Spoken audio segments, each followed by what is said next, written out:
Hello everybody. Well, we are starting to look at a new book today and it's one of our all-time favourites, The Gruffalo's Child. And it's written by Julia Donaldson and the pictures, the illustrator, the person who's drawn these beautiful pictures, it's Axel Scheffler. The Gruffalo's Child. And this reminds me of what it's like outside at the moment with all this snow. Here we go.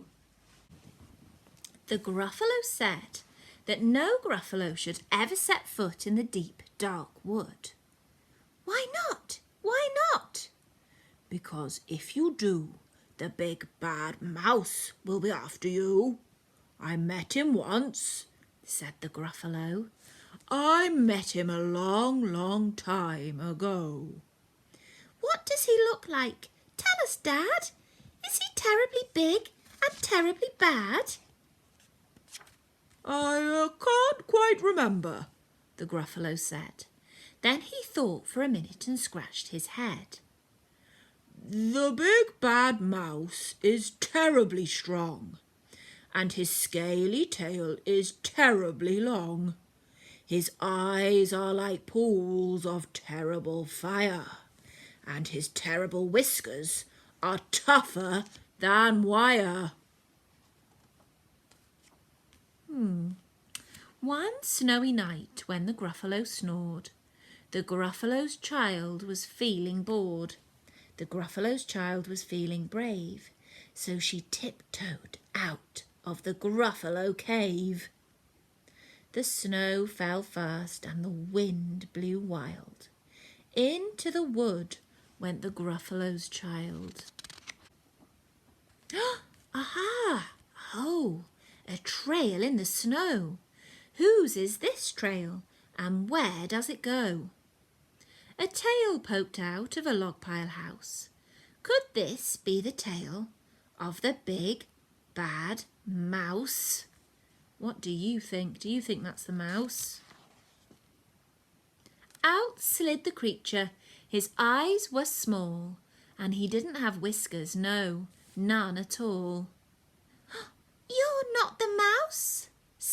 Not I, said the snake. He's down by the lake, eating Gruffalo cake. The snow fell fast and the wind blew wild. I'm not scared, said the Gruffalo's child. Oh, marks in the snow. Whose are these claw marks? Where do they go? Two eyes gleamed out of a treetop house. Could these be the eyes of the big, bad mouse? Ooh, is that the mouse up there in the tree? What do you think?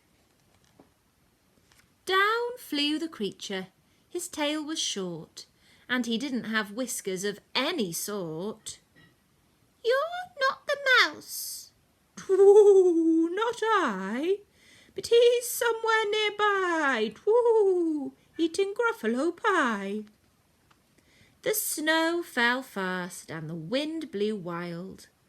I'm not scared, said the Gruffalo's child. Oh, a track in the snow. Whose is this track and where does it go? Whiskers at last, and an underground house. Could this be the home of the big, bad mouse? Out slunk the creature.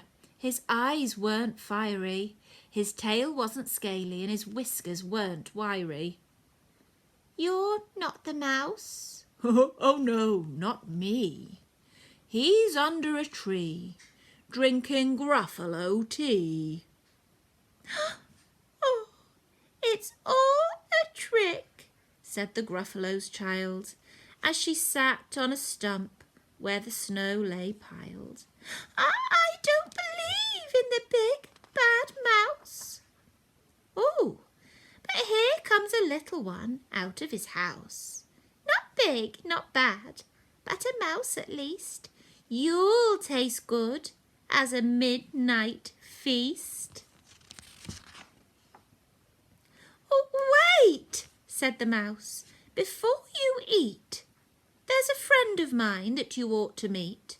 If you'll let me hop onto a hazel twig, I'll beckon my friend so bad and big." The Gruffalo's child unclenched her fist. The big bad mouse! So he does exist! The mouse hopped onto the hazel tree. He beckoned, then said, "Just wait and see."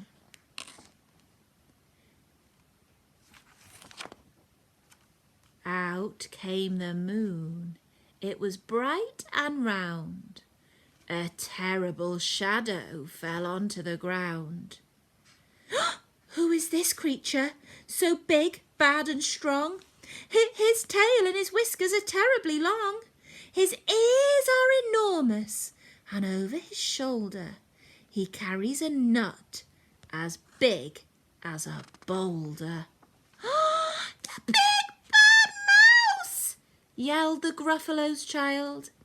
The mouse jumped down from the twig and smiled. "Aha! Oh, prints in the snow. Whose are these footprints? Where did they go?" The footprints led to the Gruffalo cave, where the Gruffalo's child was a bit less brave. The Gruffalo's child was a bit less bored. And the Gruffalo snored and snored and snored. Well, did you enjoy that? I love that story and I can't wait to do all our Gruffalo's child activities this week. Hwyl fawr, see you later.